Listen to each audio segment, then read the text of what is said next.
Umunyarwanda yarenze kare.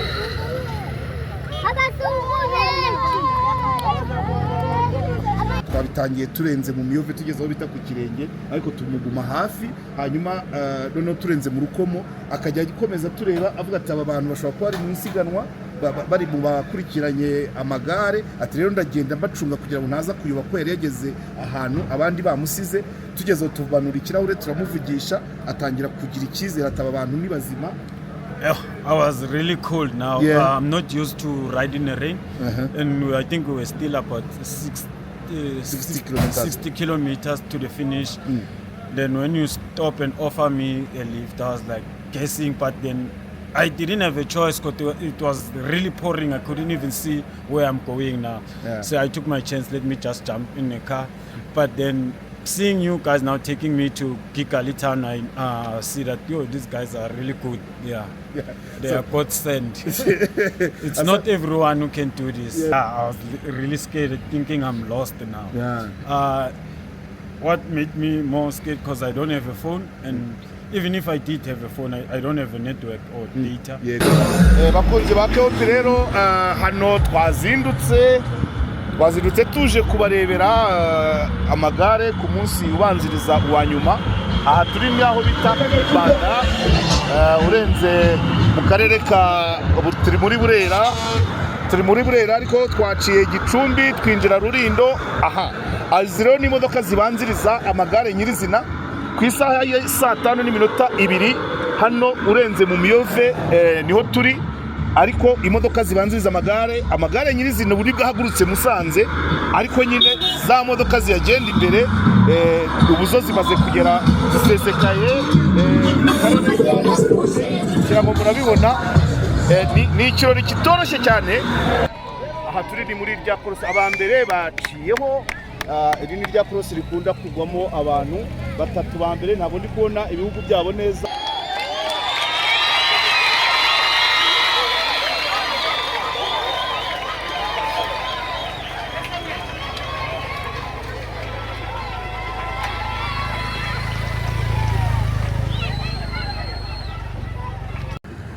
Esprit.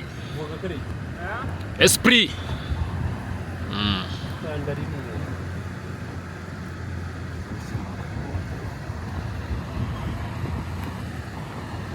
Esprit, courage. From which country? South Africa. Oh, you South Africa. South Africa. South Africa, South Africa. Huh? South Africa, South. Victoria. Yeah. Yeah. South Africa. Our brothers. Yes. They're together.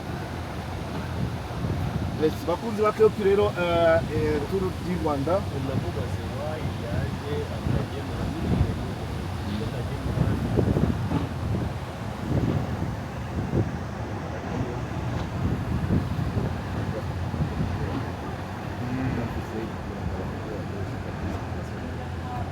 So bakunzi ba KOP rero uyu turi kumwe n'umukinnyi w'amagare waturutse muri Pretoria muri Afurika y'Epfo ariko we ntabwo ari muri bamwe mu bari mu irushanwa yaje aherekeje. Aha tugeze ni muri centre ya Kisaro ahandi bita kwa Frere Siriro turimo turagenda.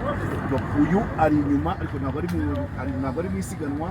Tugera tubona abantu bari baje kureba amagare mwabonye muri rya korosi rikomeye cyane rya korosi rya ritana abantu mu muhanda wa Rukomo Basenya Gatare. Iyi centre ya Kisaro nk'uko mubibona turimo turi inyuma y'abandi twareretse ubwo bakatira rya korosi noneho turimo turagaruka tugeze mu Kisaro centre ya Kisaro tuzerekeje abakinnyi b'amagare.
barimo baranyagirwa bavuye kureba amagare ariko nyine banze kuva ku izima bati turahava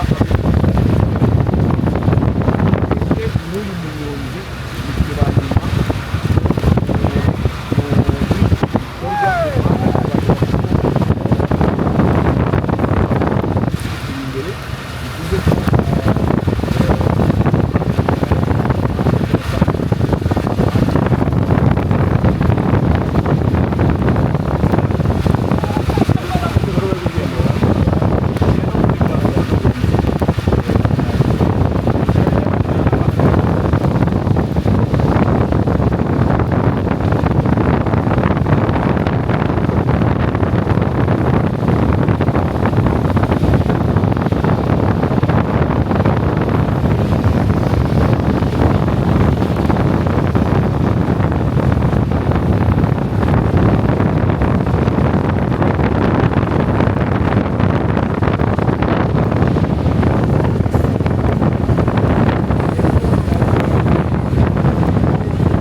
umubiri ukomeye ubona ibiro by'ikirenge akaguru ke rwose wagutuma kuvana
abakunzi ba KOP nawe uvuge kuri KOP inshuti ya KOP ni Twasangura Theophile uvuka muri aka karere ka Gicumbi ni na Munkorera nifatanyije na KOP gukurikirana umukino isiganwa ry'amagare rya Tour du Rwanda ryaturutse Musanze riza rikanyura Gicumbi rikomeza Kigali. Isiganwa nabonye ari ryiza cyane ryanyuze mu karere k'imisozi imisozi ihanitse cyane, bigaragara ko abakinnyi b'amagare bakoresheje imbaraga mu gusiganwa ndetse bagakoresha n'ubuhanga bwinshi. Isiganwa rero twabonye ari ryiza, abaturage barikunze cyane cyane by'umwihariko urubyiruko, aho twanyuze hose ku dusantere ku mihanda babonaga rwose bishimye cyane, kandi ryanyuraho bakabakomera amashyi bakavuza akaruru, mbese muri make byari umunezero ku baturage bacu. Hanyuma ubona gute kuba KOP yitanze ikaza gukurikirana isiganwa ry'amagare? Se mwebwe nk'abakunzi ba KOP mwakiriye mute iki gikorwa umuryango mugari KOP wabateguriye? Iki gikorwa kuri KOP twabafashe nk'abantu rwose bitanga, abantu b'intwari kandi abantu bakunda abaturage, kuko bya byose aya makuru murayageza hose hirya no hino, n'ahatari muri Gicumbi amagare atanyuze baraza kubona ibikorwa bya Tour du Rwanda binyuze muri KOP. KOP rero twabakunze cyane kandi turabashimira, muzakomereza aho ngaho. Yego, urakoze cyane Samvura Theophile, mushuti wanjye magara, twakoranye ahantu henshi, twabanye mu bintu byinshi. Urakoze cyane, ubwo nawe ambassador wa KOP mu karere ka Gicumbi. Murakoze cyane. Bakuzi ba KOP rero kuri ko tubayeho nimwe dukorera. Your wish is our command. Ibyo mwifuza bihinduka itegeko. Kuri KOP tubakorera ibyo mushaka, tutayigo turavana n'ibyo dukora mu bikomeye ni mwebwe mwicara mukora subscribe, mwicara mukora share, mwicara mutanga commentaire ku bindi biganiro dukora bitari ibijyanye n'amagare, ariko nanone nk'uko Theophile Samvura abivuze, nta gikorwa nta kimwe cyakagombye kuba kibacika duhari. Muratwihanganira ko tutabashije kuyakurikirana aho yagiye hose. Abaturage bari kubyagirwa Bagize Imana iyi kamera ntabwo iri bugire ntabwo iri bugire n'udutonyanga gusa. ntabwo twabashije gukurikirana amagare kuva ku munsi wa mbere, ariko ino minsi ibiri ya nyuma turayifata. Umunsi wa mbere bahagurukiye mu Rukomo, bashoboraga kuba twahaza ariko ntabwo byadukundiye. So uyu munsi rero aho bagarukiye muri Gicumbi n'umujyi wa Kigali turabikurikiranira, n'ejo ku munsi wa nyuma nabyo tuzabikurikirana tubibahe, ariko dukomeza tubagezaho n'ibindi biganiro bisanzwe, cyane cyane ibigamije guteza imbere umwuga. Turi kumwe rero abakunzi ba KOP rero, nk'uko babwiye, twiriwe mu magare, tuvuye Rwanda yose, ariko imvura yari nyinshi. Uyu mukinnyi wari hanze y'ikibuga, twagendanye urugendo rwose, nibwo twagenda tubabwira ko ari inyuma y'ikibuga, tugenda tuvugana nawe. Byaje kurangira rero imvura itubana nyinshi, twahereye mu Miyove, turenze umujyi wa Byumba, turenze mu Rukomo, imvura nyinshi, tugeze aho bita Imugina, turamuganiriza, imvura iri kumukubita kandi nta rushanwa arimo. Birangira rero yemeye ko tugendana mu modoka, hanyuma turaza tugerana kuri stade, tugeze kuri Kim Hotel aho acumbitse. Yagiye rero atuganiriza muri make, yatubwiye ko 2018 yaje akagira n'ibihembo abasha gucyura. Uyu mwaka yaragarutse, hanyuma atangiye hazamo uburwayi, ubu ntabwo yari mu basiganwa nk'uko twabibabwiye, ariko agiye gutangira atwibwira, atubwire n'uko yabonye u Rwanda yarukagamo 2018. So what's your name? My name is Chorazani Mashano. I'm riding for Team Cross Team. Yes. I come from South Africa. Pretoria. Yeah, in Pretoria. I'm based in Pretoria. Tokozani, yitwa Tokozani, yes, akomoka muri Afrika y'Epfo, aba mu mujyi Pretoria City. It's the second time you come to Rwanda. Yeah, it's the second What time. have you seen from in these 8 years? What have you seen in Rwanda generally? What is the difference between 2018 and 2026? The difference is 2018, I've seen a lot of improvement with the UCI, because now it's more UCI race, so a lot of things have improved. You check the hotel that they take you and the race. Yeah, there's a huge difference. When I came here in 2018, the level was not so high. Now the level is too high. We've got the team from Europe. A lot of those are the feeder team from the World Tour guys. Yeah, so the level is massive now. It's a huge difference when you compare 2018 and now. Yeah.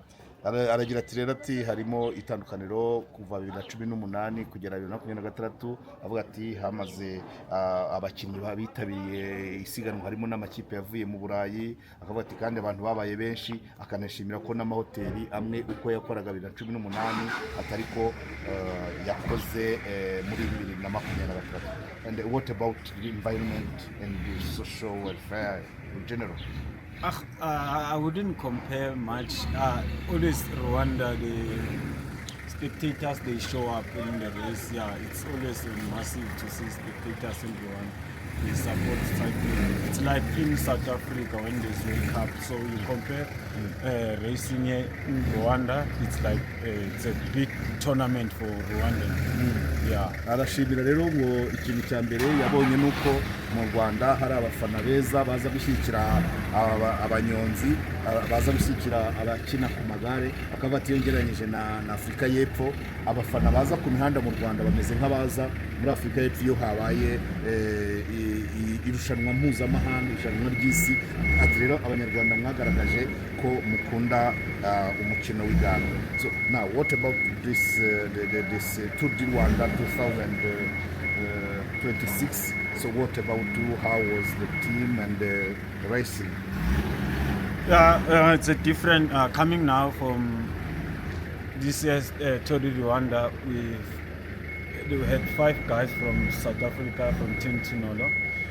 So our expectation was to get results like doing GC and maybe get some stage, but unfortunately I had to pull out in a race, and they were working for me and Brendan, we were the team leader. And also on stage 6 we lost one guy. Yeah, Rodney is the first time doing Tour of Rwanda. He's our young guy. We're still grooming him.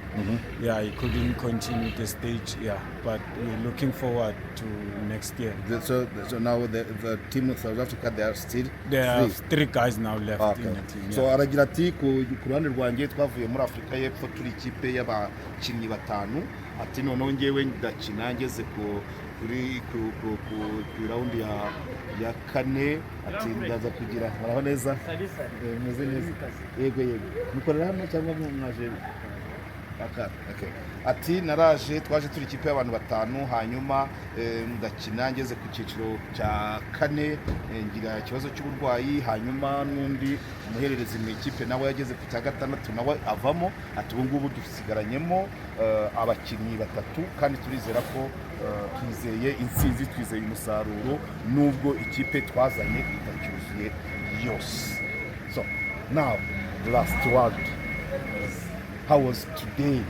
From MIYOVE, we were together the whole day, and the rain.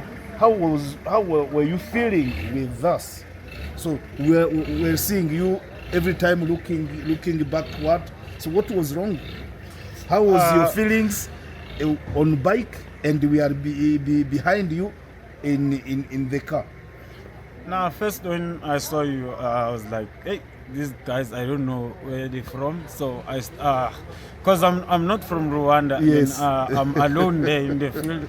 I started to get scared, what's happening here? But then I keep riding. But then when I saw one guy pulling out the window and started asking me questions, then I see you guys are part of the race. Yeah. Then there was one time I think I thought I was lost on that long descent. I was like, yo, where are these guys, the one that they were following me, because I don't know Rwanda.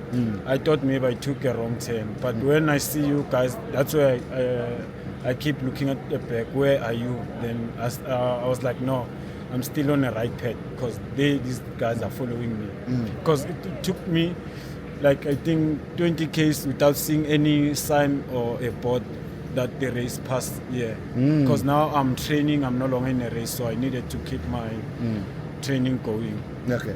Aragira ati mbabonye inyuma yanjye munkurikirana natangiye kugenda ngira ubwoba ko ntazi mu Rwanda, ati tugenda tutavuga ubwo ibyo twabitangiye turenze mu MIYOVE tugezeho bita ku kirenge, ariko tumuguma hafi hanyuma noneho turenze mu rukomo akajya agikomeza tureba avuga ati aba bantu bashobora kuba ari mu isiganwa bari mu bakurikiranye amagare, ati rero ndagenda mbacunga kugira ngo ntaza kuyoba ko yari yageze ahantu abandi bamusize. Tugezeho tuvanura ikirahure turamuvugisha, atangira kugira icyizere ati aba bantu ni bazima kandi bari gukurikirana iby'amagare.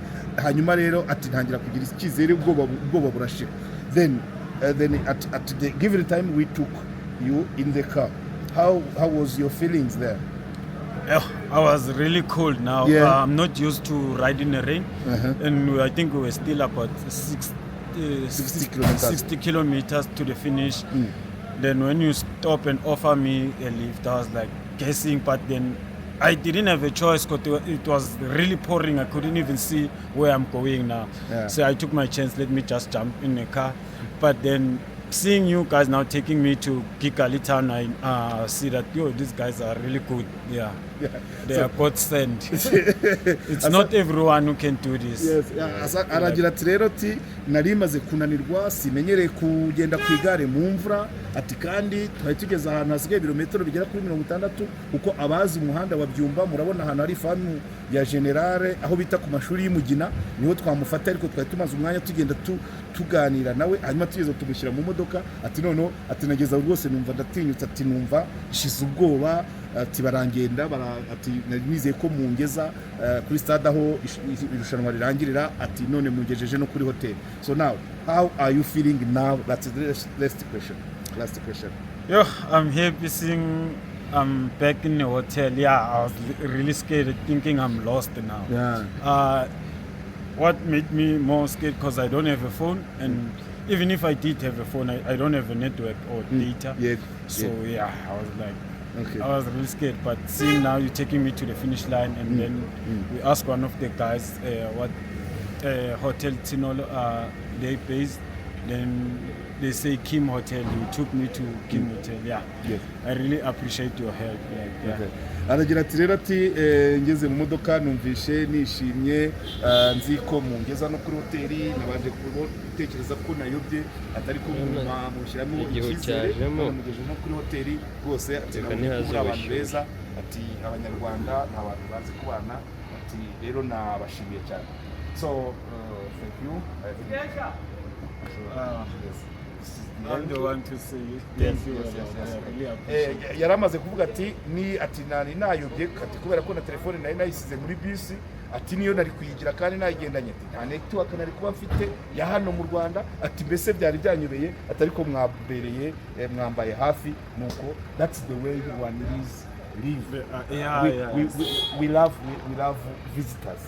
So welcome again with your family. Rwanda is open for visitors. No problem. Asante sana. Sokozani Mashangu. Asante sana. Asante sana.